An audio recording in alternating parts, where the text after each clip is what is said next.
Hay muchas personas más en este taller conectadas ahora mismo de los que están preinscritos. Entonces, lo que les voy a pedir es que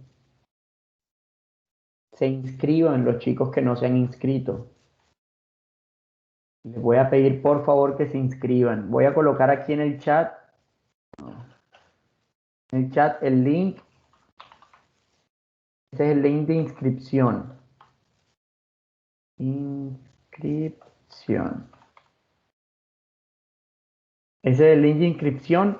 Por favor, todos los estudiantes que estén aquí, que estén ya conectados y no se hayan inscrito, por favor ingresen a ese link. Lo único que tienen que hacer es darle clic. Les va a aparecer una casilla para colocar su número de documento, su documento de identidad y listo.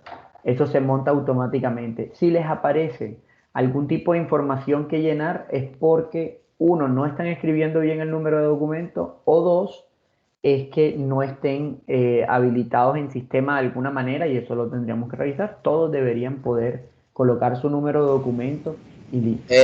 Disculpe, profe, ¿cuál es el taller que hay que inscribirse? En el link, si no te aparece el taller, eso ya es otra cosa, lo puedes ir buscando por fecha. Listo, creo que la fecha, el primero que aparece es del 16 de noviembre. Vas bajando y va disminuyendo 14, 12, 10, 11. Llegas al 9 de noviembre y ahí te debe aparecer resiliencia, darle un significado nuevo a las experiencias vividas. Así se llama el taller. Pueden escribir F3 y le dan ahí resiliencia y les aparece enseguida. Bien. Como les decía, este es un concepto que a mí me gusta mucho. Alguien abrió el micrófono. No vayan a pasar pena, por favor. Perfecto. Este es un concepto que a mí me gusta muchísimo porque es un concepto que tiene un significado especial con respecto a lo que nosotros manejamos dentro de la psicología. Yo voy a presentarles pantalla para poder utilizar un poco y que no sea tan aburrido que sea yo hablando solito. Entonces, me dicen cuando se vea. Me confirman cuando se vea, por favor. Ya podemos ver. Listo. Sí, Listo, ya se ve. Bueno, yo voy a hacer preguntas, ¿listo? Ojalá estén ahí disponibles para poder contestar las preguntas. Al final ya hay una especie de actividad solamente como para poder corroborar el tema del concepto, pero también a mí me gustaría que cualquier persona que tenga alguna duda, alguna pregunta, que quiera hacer algún comentario, puede levantar la mano y yo le doy la palabra, ¿listo? Entre más personas hablen, es mucho más ameno hacer este tipo de talleres. Bueno, entonces empezamos. ¿Listo? Es un término que nosotros utilizamos dentro de la psicología, es nuevo este término en la psicología, no se utilizaba anteriormente. Eso es como el término bullying, que de un momento a otro empezó a utilizarse y empezó a utilizarse mucho. Bueno, de la misma manera este concepto de resiliencia se empezó a utilizar mucho hace unos pocos años. Este concepto tiene cosas especiales, ¿listo? Porque el resiliencia no nace de la psicología, no es un término que nace en la psicología, sino que es un término de los materiales, de la ingeniería de materiales, del manejo de materiales. De ahí es que nace este concepto. Entonces tiene como una raíz bastante interesante. Resiliere del griego, que significa rebotar o saltar hacia arriba. ¿Listo? Ese es como de donde nace. Algo que baja, golpea y rebota. ¿Listo? Salta hacia arriba. Y resiliencia es la capacidad que tienen algunos metales de recuperar su forma original después de someterse a presión o deformarse. ¿Cómo así? Es como el aluminio, podría decirse. Que el aluminio uno lo golpea, pero después de ponerle un poco de calor, uno puede dejar el aluminio como si no hubiese ningún golpe. Es como lo que le hacen a los carros. O sea, todos los golpes que le hacen los carros, esos son metales con alto coeficiente de resiliencia porque se devuelve y queda como si no le hubiese pasado nada. ¿Listo? Eso es lo que significa resiliencia en términos de la ingeniería. ¿Vale? Para nosotros en la psicología, esta es una capacidad que conlleva el sobreponerse a momentos críticos y adaptarse luego de experimentar alguna situación de adversidad. O sea, yo me sobrepongo a una situación negativa para mí. Es poder desarrollarse positivamente a pesar de las condiciones de vida difíciles. Es algo muy parecido a la persistencia. La resiliencia es muy parecido a la persistencia. ¿Tiene cada una su significado diferente? Claro que sí, pero son muy parecidos. Entonces, así como los metales, hay personas que tienen una capacidad mucho más alta de sobreponerse a momentos críticos, de poder adaptarse a alguna situación difícil, de superar un momento bastante difícil. No tenemos que decir que es un trauma ni nada por el estilo, solamente con que sea un momento difícil ya es algo para tener en cuenta con respecto a la resiliencia. ¿Listo? O sea, aquí esta es una habilidad que se tiene. Todas las personas tenemos la habilidad de ser resilientes. Todos tenemos. En cierta medida, hay personas que lo tienen más desarrollados que otras. Igual que con los metales. Hay algunos metales que tienen alto coeficiente de resiliencia y hay unos que no. Hay unos que es muy difícil volver a la misma posición. Igual con las personas. Bien, yo les voy a hablar un poco sobre los principios que se deben tener en cuenta para poder hablar de resiliencia en nosotros. Entre más manejemos estos principios, más fácil o mayor resiliencia vamos a tener. Yo los voy a nombrar y pues voy a ir explicándolo.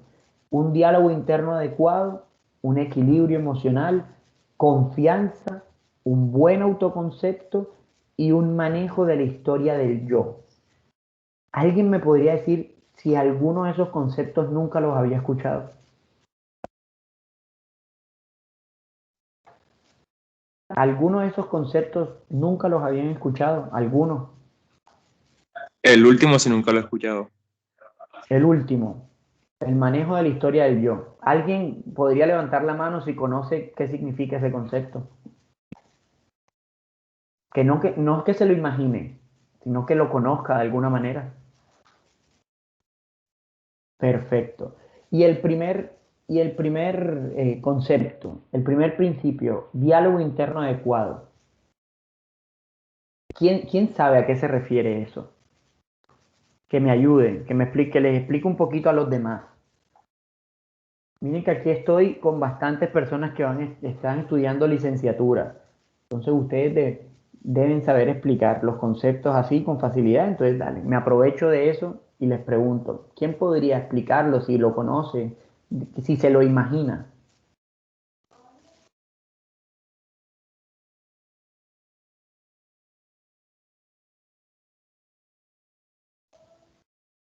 ¿Alguien? O lo elijo al dedo. Vamos a elegirlo al dedo mejor. Dice que eso lo dan en noveno semestre. El noveno Una buena manera de zafarse. Pero yo no quiero que me lo expliquen como si lo estuviera explicando un profesional o como si lo estuviera explicando yo. ¿Qué se imaginan que es? Utilizar las palabras correctas. Utilizar las palabras correctas. No escuché. En una situación problema de uno mismo, dice. Ok. Escucha. Okay. Utilizar las palabras correctas. No hay problema. Hola. Hola. ¿Me escuchan? Sí, sí, te escucho. El diálogo interno con el yo se me viene a la cabeza como ese diálogo interno, esas conversaciones que tenemos nosotros en algunos momentos a solas, cuando queremos razonar o pensar acerca de alguna situación o alguna experiencia que nos ocurrió, pero con nosotros mismos. Ok, perfecto, perfecto. Julio, aquí tengo dos chicas más que quieren intervenir. Que me digan, profe. Son conversaciones que tenemos internamente en silencio. El yo mismo, yo, mi personalidad y que muchas veces pueden terminar en 2 o 3 frases, pero muchas veces pueden ser interminables y ponemos como un pare porque nunca terminamos una conversación con el yo mismo. Ok. Sí. Ok, Y por allá, Maure. por otro lado tenemos a alguien más. Bueno, yo pienso lo mismo que dice mi compañera, son conversaciones internas que nosotros tenemos. Por ejemplo, hay veces que nosotros mismos nos damos consejos, hay veces que nosotros mismos nos decimos como que no hagas esto, y muchas veces, como dice mi compañera, pueden ser una, dos, tres palabras, y otras veces hasta nunca se termina esa conversación con nosotros mismos. Ok, ok. Me encanta, me encanta. Muchas gracias, profe. Bueno, Listo. se parece mucho a lo que acaban de comentar las dos compañeras, se parece mucho. Yo me imagino que eso último de que nunca se acaba es cuando uno está ensayando una conversación. Es como cuando uno va caminando solo por la calle y se acuerda de una conversación que tuvo anteriormente y como que la continúa y dice, debí decir esto. Y es como que eso, nosotros en psicología tenemos un término para eso que se llama soliloquio, lo que hablamos solos. O sea, nosotros hablamos solos y hablamos en voz alta, mentalmente y todo. El diálogo interno se parece más a lo último que nos comentaba la compañera, que es lo que nosotros nos decimos a nosotros mismos. Y casi siempre, efectivamente, se manejan las mismas palabras, se manejan las mismas frases. Nosotros no llamamos eso ni palabras ni frases, sino ideas, creencias y así. El diálogo interno quiere decir la forma en que nos tratamos a nosotros mismos. Hay personas que se tratan mejor que otras. Hay personas que se tratan diciendo, bueno, yo soy capaz de hacer X cosa, yo soy capaz de hacer la otra cosa, cualquier cosa yo soy capaz. O yo soy muy bueno en matemáticas y en lo demás, más o menos, no me va mal. Hay personas que se tratan así, pero hay otras que de alguna manera iniciaron su proceso de diálogo interno tratándose mal. Y no lo iniciaron ellos. ¿Listo? Aquí vengo yo como psicólogo a decirles, miren, el diálogo interno tiene que ver mucho con los que nos enseñaron de niños a decir a lo que nos decían a nosotros mismos. Si a un niño le dicen, tú eres capaz de todo, tú lo puedes hacer todo, ese niño crece con ese diálogo interno.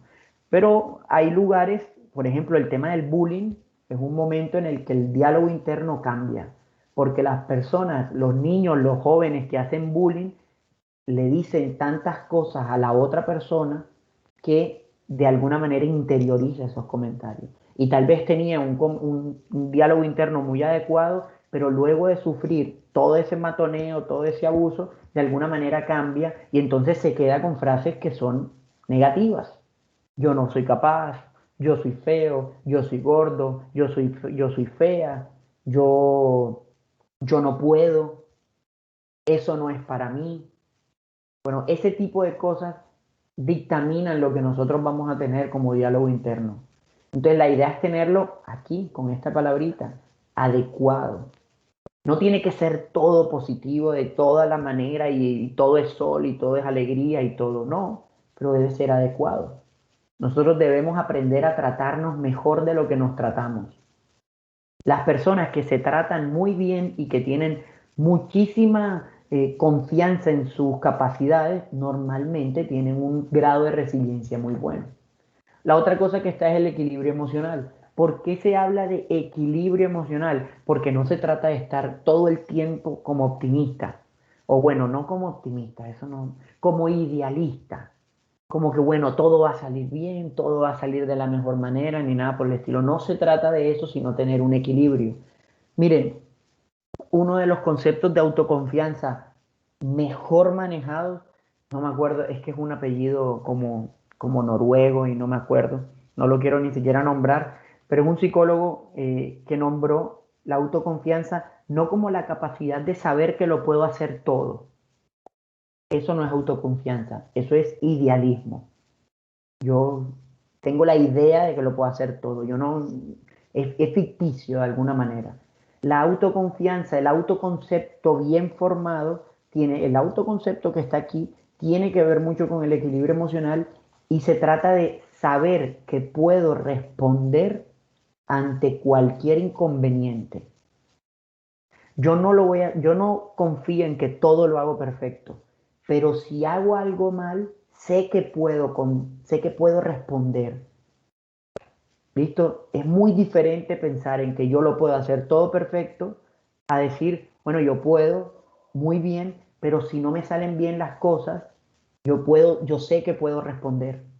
Yo sé que puedo manejarme en esa situación. Y eso es algo muy bueno ante el equilibrio emocional, porque eso brinda confianza, que aquí está como tercer punto. Uno debe confiar en sus capacidades, no para hacerlo todo, sino para saber responder ante lo que no salga bien. Y por último, está esto que se llama el manejo de historia del yo. Y creo que viene en la siguiente diapositiva. Déjenme revisar si viene en la siguiente diapositiva. Efectivamente. Este es uno de los conceptos más reveladores que puede tener una persona si de alguna manera lo interioriza. Bien, bien, bien. Y aquí vengo a hacer otra pregunta un tanto complicada. Cuéntenme, chicos, chicas, ¿qué diferencia hay entre el pasado y la historia? Porque son conceptos distintos. ¿Quién me puede ayudar? ¿Qué diferencia que ven entre lo que significa pasado y en lo que significa la historia?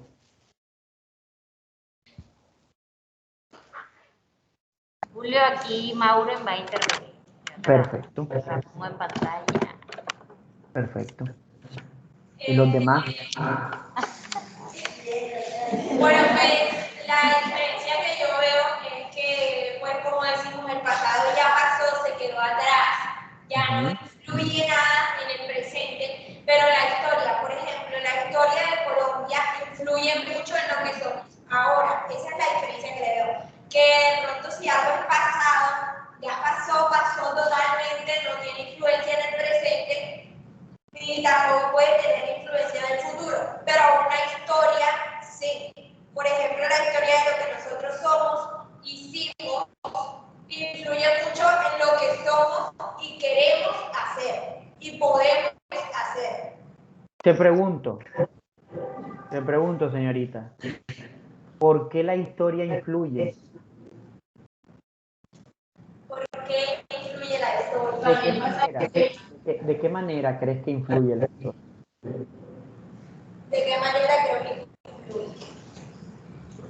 Pues creo que influye mucho. Porque, bueno, con el ejemplo que puse de la historia de Colombia, son hechos que marcan en la vida. De pronto hay otras cosas que nosotros hacemos que de pronto no son tan significativas. Ok. Pero hay otras cosas que sí. Y eso depende de cada quien, ¿no?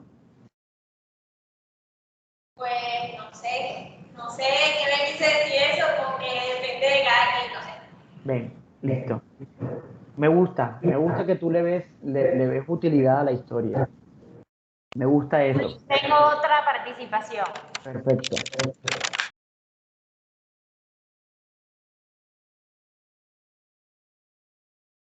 Se frenó. No sé si soy yo solo, por favor, díganme.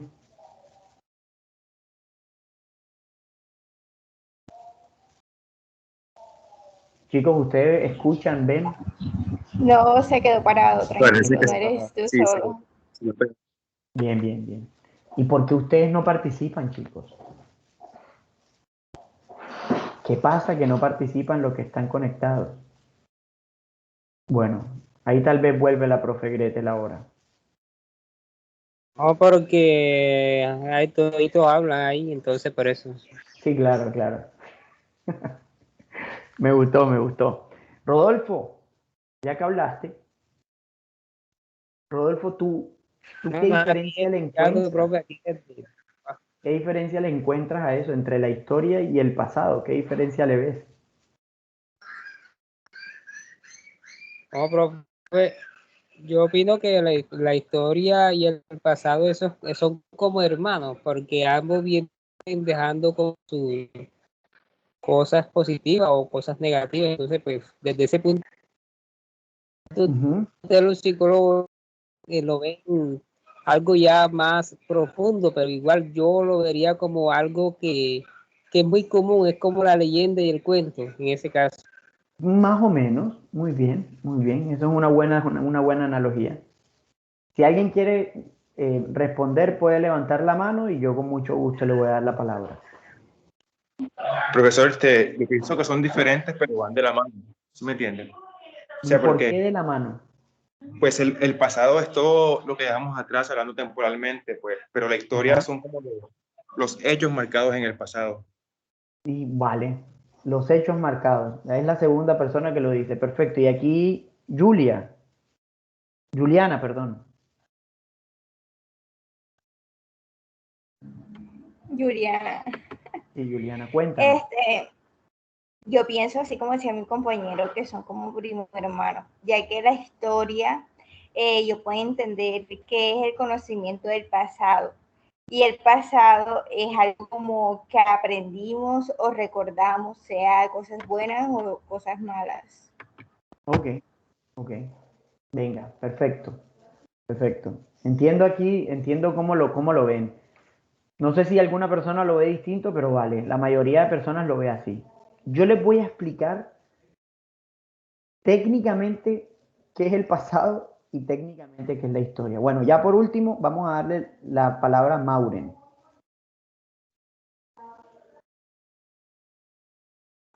No, yo no iba a hablar. No ibas a hablar, vale, te arrepentiste entonces.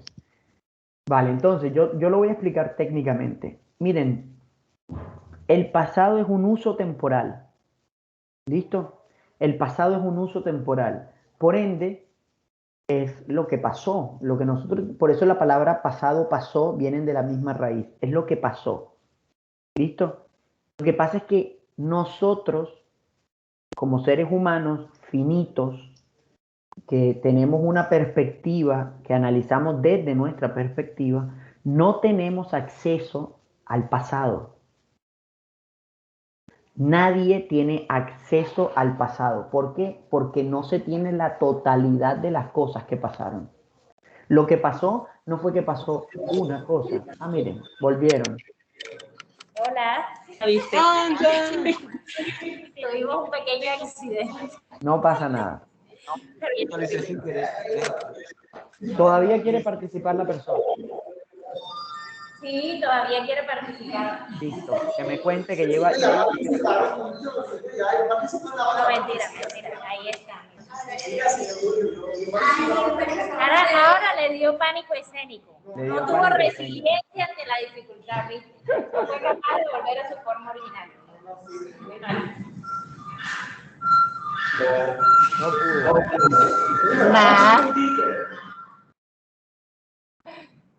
Dice que en la otra, así que prepararon una pregunta bien complicada. Listo. Bueno, entonces continúo. Otras personas participaron y nos dijeron que el pasado y la historia eran como hermanos, como primos hermanos, como que se trataba de lo mismo, pero que, lo escuché varias veces, la historia es como si fueran hechos marcados dentro del pasado. Yo les voy a explicar técnicamente qué es el pasado y qué es la historia. El pasado es lo que pasó, por eso viene de la misma raíz, pasado, pasó, vienen de la misma raíz, y es un uso temporal. ¿Listo? Si nosotros hablamos de un pasado como sustantivo, como algo en especial, empezamos a hablar de un ente gigantesco que cada vez va aumentando. El pasado, todos los instantes va aumentando. Todo es pasado. Después de que uno hable de presente, ya listo. Todo lo demás es pasado y pasado.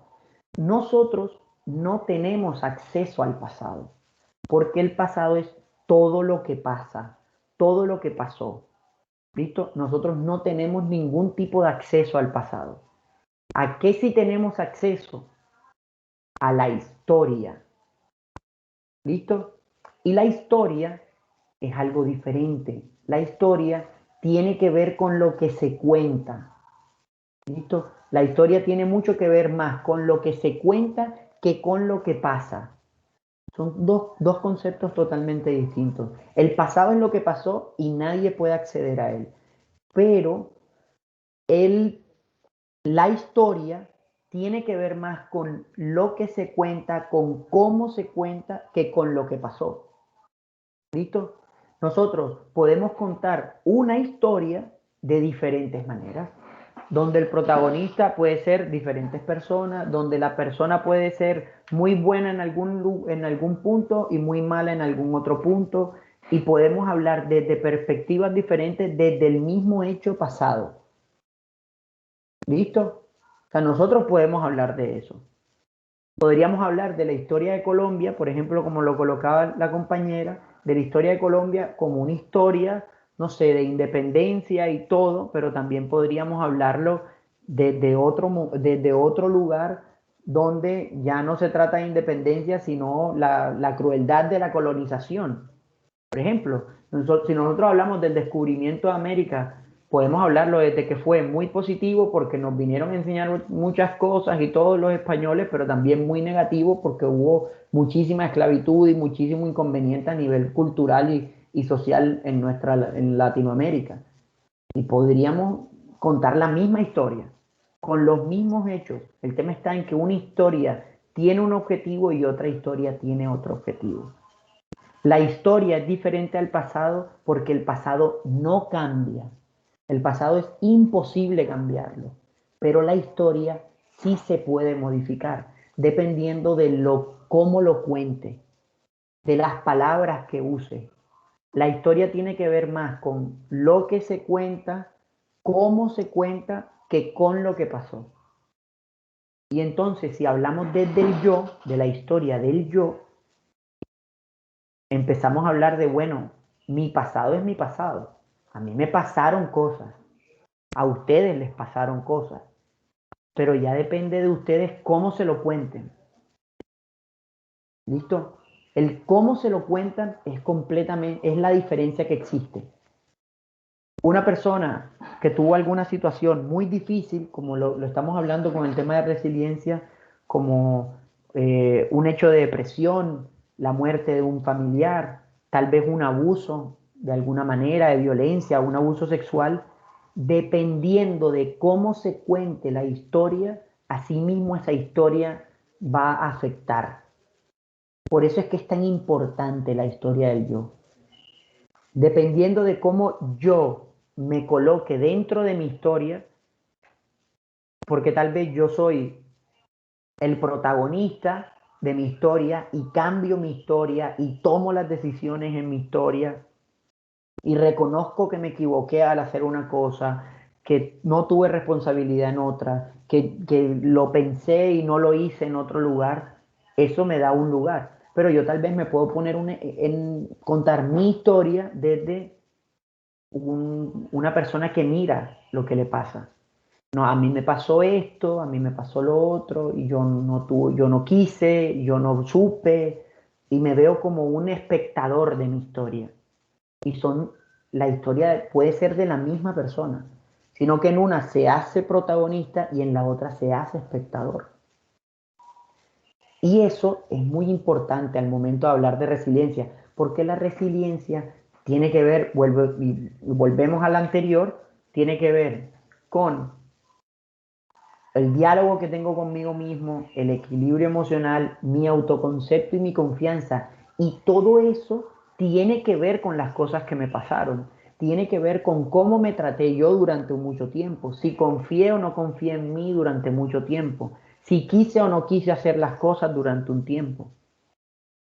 Si me doy la oportunidad de superar o no superar. Si confío en que puedo hacer las cosas o no confío en que puedo hacer las cosas. Eso da la diferencia entre el pasado y la historia. La historia la controlan ustedes, su historia. Su pasado no. El pasado ya pasó, eso no es controlable. Pero la manera en que me cuento las cosas es la historia del yo. Ahí es que se ve la diferencia. Y eso lo saben hacer las personas con alta resiliencia.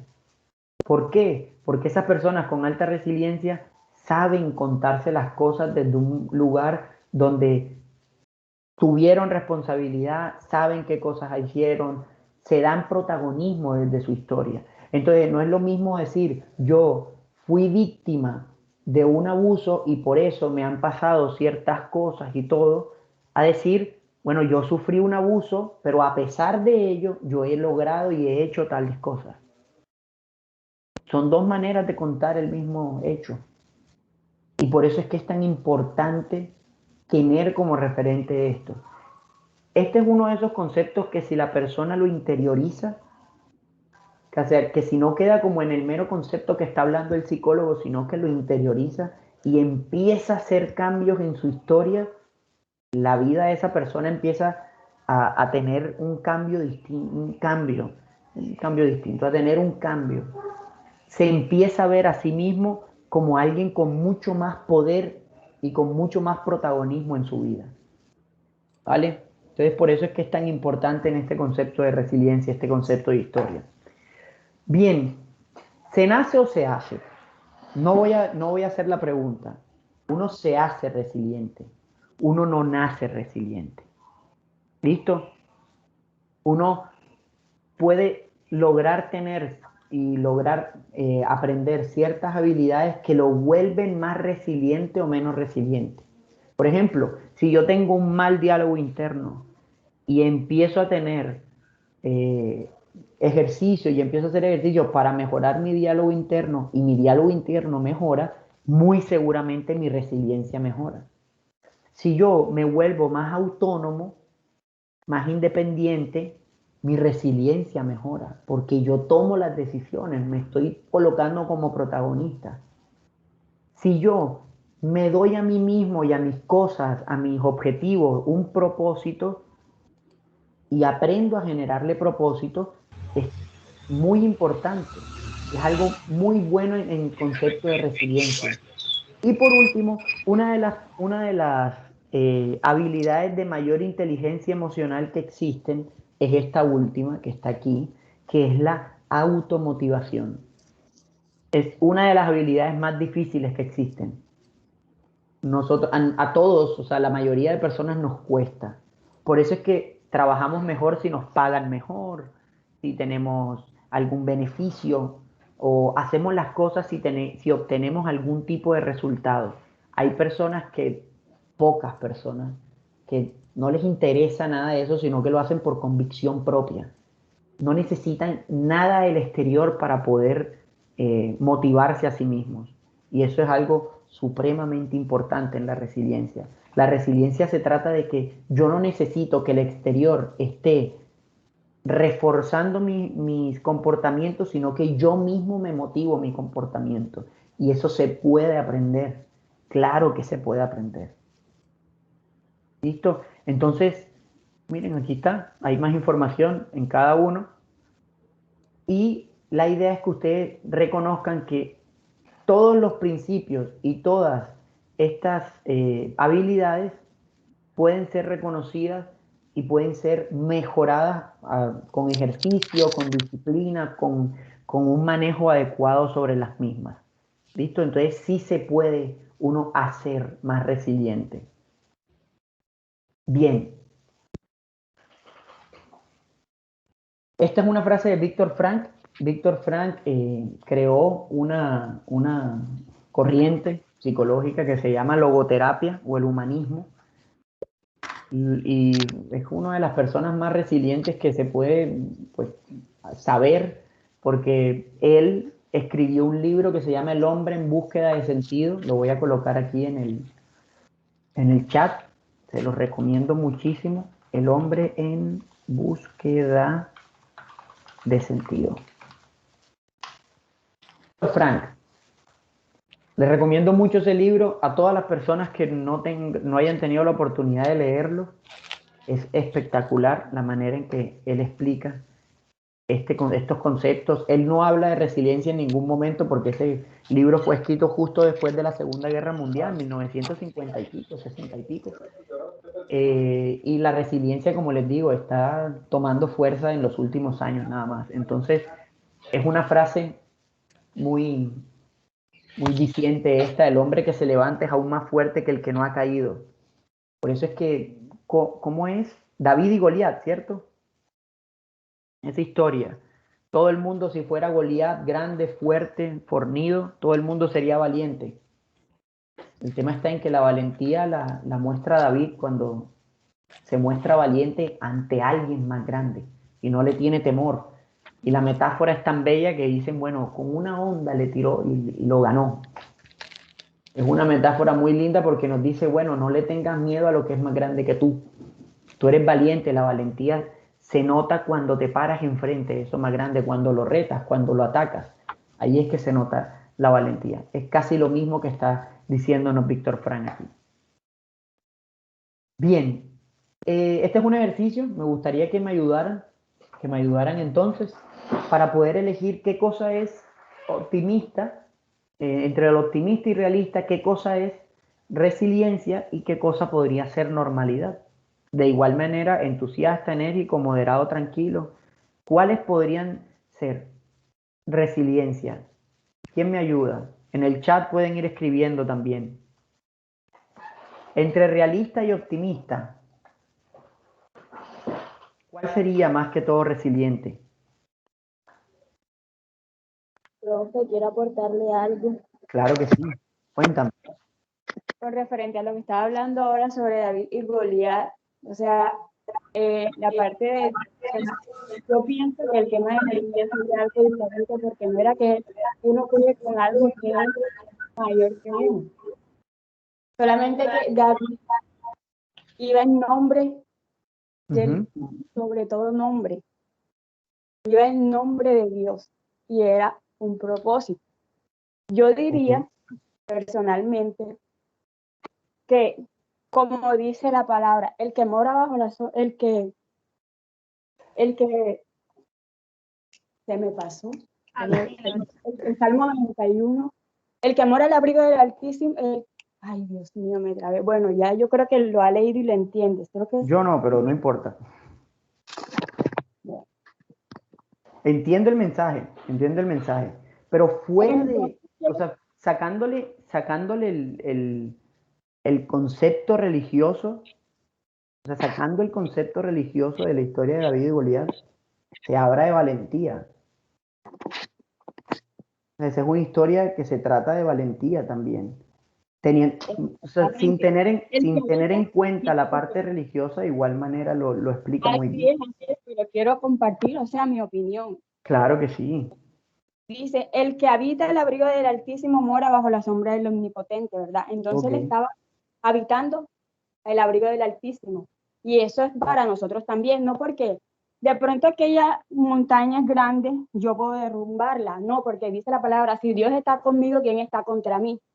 Yo diría algo así, que cuando uno está con Dios, cualquier montaña se derrumba, porque la misma palabra Él lo dice, no porque de pronto, porque hay de pronto cosas grandes con las cuales nosotros como seres humanos no podemos, problemas que son pequeños y nosotros los hacemos grandes, y son cosas que a veces no podemos resolver. Por ejemplo, nos vamos al caso de Lina Marulanda, esto era una pequeña, pero eso fue algo que ella lo vio grande y eso terminó siendo la vida. Entonces, más bien cuando uno está agarrado y está en la presencia de Dios, es que uno puede derribar a todo gigante que tenga enfrente. Me parece, o sea, yo comparto eso y yo no tengo ningún inconveniente. Eso que tú me dices de interiorizar ese tipo de mensajes también hace parte del diálogo interno. Si tú tienes un diálogo interno interiorizado de esa manera, con esas palabras, sea religioso o no sea religioso, igual te va a servir para poder manejarte y continuar. ¿Ya? Ese tipo de comentarios que nombra la Biblia, si uno lo interioriza, o sea, no se trata tanto de creer o no creer en ese sentido, sino de confiar o no confiar en lo que nos está dando para confiar la palabra. ¿Listo?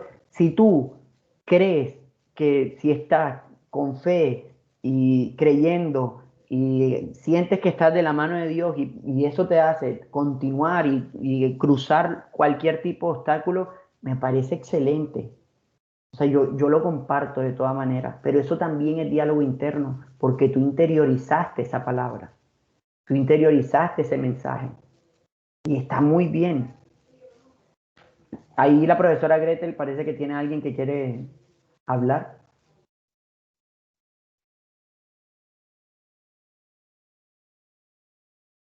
Tengo 2 estudiantes, Julio, que te van a comentar algo. Vale.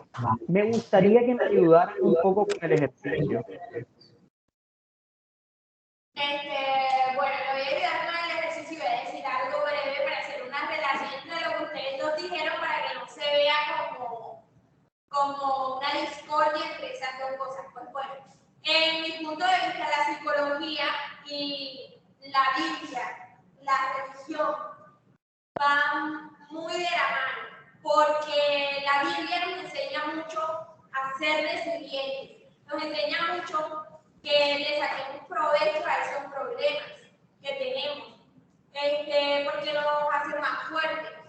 Pero nosotros decimos que el poder de Dios es más fuerte y que Dios nos ha dado el poder de la palabra.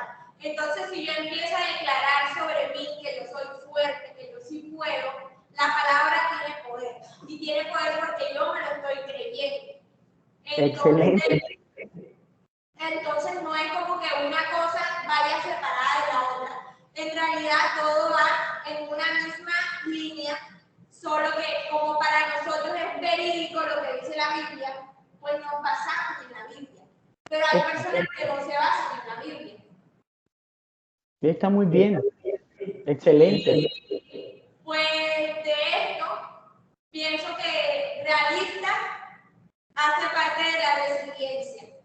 Hace parte de la resiliencia realista, pienso yo. Hace parte de la resiliencia porque para nosotros ser resilientes tenemos que hablar sobre la historia del yo para hacerlo, o sea, para que no vamos a decir mentiras nosotros mismos, tenemos que ser reales con nosotros para poder avanzar. Entonces pienso que realista hace parte de resiliencia. Ok. ¿Alguien más? Bueno, profe, este tema es bastante profundo. Yo creo que los dos no bastarían para nosotros. Sí, señorita. Sí, eso es una discusión. Es que estamos hablando de lo mismo en términos distintos. Entonces, da igual, no tendríamos que discutir para nada. Bueno, acabo de quitarle el micrófono a la profe Gretel, sino que había mucho retorno, entonces si pueden abrir el micrófono nuevamente.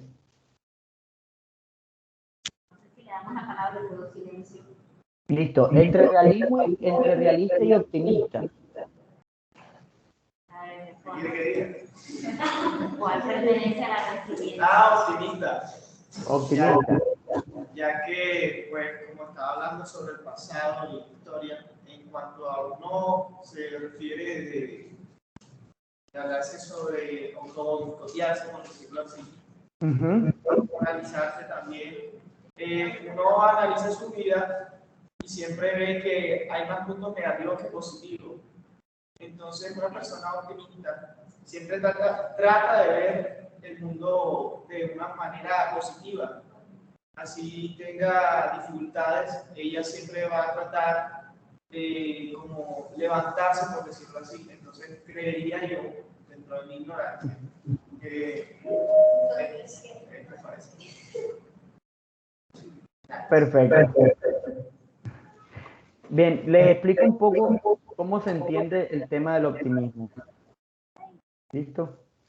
El optimismo no significa, vuelvo, y yo lo dije ya hace un rato, que como que no significa que se piense que todo va a salir bien en todo momento. Eso no es optimismo, eso es idealismo, eso es idealizar las cosas. Bien, si nosotros somos optimistas, es que siempre estamos viendo la posibilidad de que salga bien. No lo tenemos como seguridad, sino que, o sea, es como la persona que se equivoca y se equivoca y se equivoca y piensa que si lo intenta una vez más es posible que salga bien, es una persona optimista. No porque le salga mal, entonces ya, no, mira que te salió mal, tú porque eres optimista. Es que no se trata de que le salga bien a la primera, es que siempre se ve la posibilidad de que salga bien. Y eso es una virtud que tiene que ver mucho con la resiliencia, Porque la resiliencia es la posibilidad, es darse la posibilidad de salir de un momento, de superar un obstáculo, de manejar de manera adecuada, de poder sobrellevar una situación difícil. Entonces, en este término, la resiliencia va más del lado del optimismo. Voy a explicarlo rápido porque ya llevo mucho tiempo y estoy tomándome tiempo de clase. Entusiasma y enérgico contra moderado y tranquilo. Hay que tener mucha energía para poder ser resiliente.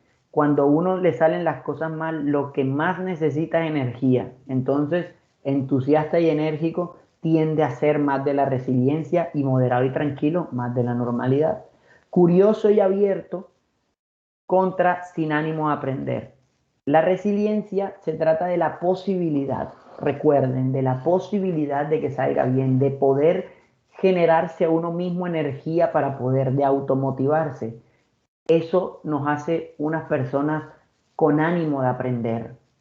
Toda persona que vea la posibilidad de aprender en todo momento sobre cualquier cosa y lo aproveche y lo trate de aprovechar, es una persona que tiende a ser más resiliente. Entonces, las personas que no tienen ánimo a aprender, que eso no pasa en este momento, por ejemplo, porque todos están aquí con ánimo de aprender, entonces tiende a ser menos resiliente. Entonces, ser una persona curiosa y abierta abre la posibilidad a una mayor resiliencia. Y por último, es solucionador y el otro centrado en los problemas. Este más obvio, el solucionador es el que se basa más que todo en la resiliencia, porque la resiliencia no se basa en el problema, se basa en cómo superarlo, en cómo solucionarlo, en cómo manejarse de la manera más adecuada. Entonces, esto nos busca de la manera de solucionar, más que centrarnos en los problemas. Bien, eso solamente como para que tengan una idea de cómo es que se maneja ese perfil de resiliencia. Una persona optimista, enérgica, abierta, solucionadora, ¿listo? Que se maneje de manera adecuada dentro de lo que es el optimismo, de lo que es la resiliencia. Y vamos a ver si pasa bien. Esta es la última. Estos serían hábitos que se recomiendan para poder ser personas con una mayor resiliencia. Primero, busquen siempre aprender nuevas habilidades. Y esto lo digo de una manera general. La universidad, el colegio, busca brindar habilidades a los estudiantes. Yo les diría, además de lo que les brinda la universidad, busquen aprender nuevas habilidades. Siempre estén en búsqueda, ya sea por cosas tan sencillas como videos de YouTube o un podcast o lo que quieran o un artículo de redes sociales, lo que ustedes quieran, pero no se cierren en que tienen que aprender solamente de una manera. Busquen siempre nuevas habilidades en todo momento, en todo momento. Otra, mejorar el diálogo interno, como ya lo hablamos anteriormente. Rodearse de personas positivas. Esto tiene que ver mucho con la posibilidad de ser optimista. ¿Listo? El ser optimista es darme la posibilidad de que las cosas pueden salir bien. Darme la posibilidad. No es asegurar que las cosas van a salir bien. No, las cosas pueden salir mal, pero yo puedo responder ante esas cosas que salen mal. Búsquense y rodéense de personas que estén siempre con temas positivos, que eviten la negatividad en las personas. Eso les quita energía también. Refuercen sus cualidades. Esto va más como en términos de lo que ustedes deberían buscar reforzar de sí mismos. ¿Qué significa esto? Lo voy a poner como en un ejemplo, ¿listo? En el colegio. Si a alguien le pasó, por favor, ahí piénselo un poco.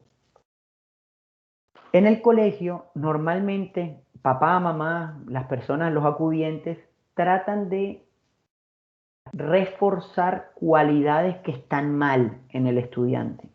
Por ejemplo, si al estudiante le va muy bien en español y le va mal en matemáticas, papá, mamá si buscan un refuerzo en la que les está yendo mal, para poder igualar, para poder, no sé, equilibrar lo que quieran. Esto sucede mientras están en el colegio. Si es para la vida en general, una recomendación es céntrense en sus cualidades. Si ustedes tienen inconvenientes con las matemáticas y ya salen del colegio y todo, céntrense en sus cualidades. Pueden elegir una carrera que no tenga que ver tanto con las matemáticas, sino con algo que les vaya bien. En biología, está bacteriología, medicina, enfermería, cualquier tipo de cosa. Con el tema de las humanidades, pueden elegir psicología, derecho, licenciaturas, las que ustedes quieran. Pero pueden reforzar en todo momento sus cualidades. Ustedes van a ser personas muy buenas en algo solamente reforzando eso en lo que son buenos. Si yo quiero ser bueno en todo, es como la frase, el que mucho abarca, poco aprieta. Como que uno debe reforzar sus cualidades, no las cosas que tiene mal. Y eso, reforzar sus cualidades, les va a brindar otras oportunidades de solucionar problemas. Cultiven su creatividad, disfruten sus experiencias, disfruten las cosas, así no sean buenas todo el tiempo, traten de estar disfrutando las cosas que puedan disfrutar de la mejor manera. Busquen ser más optimistas y por último, busquen el sentido del humor.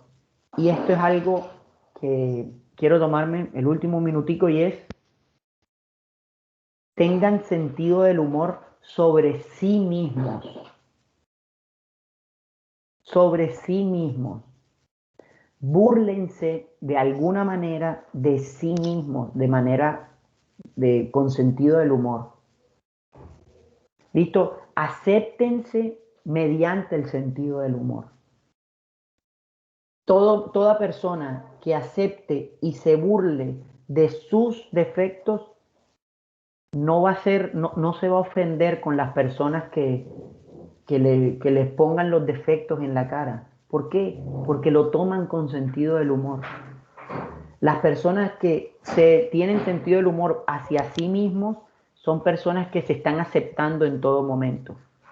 ¿Listo? Le encuentran más sentido en ser de esa manera si se empiezan a tener sentido del humor sobre sí mismos. ¿Vale? Eso sería lo último. Recordarles los principios, vamos a ponerlo en la pantalla, recordarles los principios que serían estos. Estas son cosas que ustedes pueden mejorar de sí mismos una por una y todas y cada una les va a ayudar a poder mejorar ese concepto de resiliencia y esa cualidad tan importante que es la resiliencia. Bueno, ya con esto terminamos, chicos. Muchísimas gracias, profe. Les recuerdo a todas las personas que no se hayan inscrito que por favor se inscriban en el taller. Solamente tienen que darle clic en el link que está puesto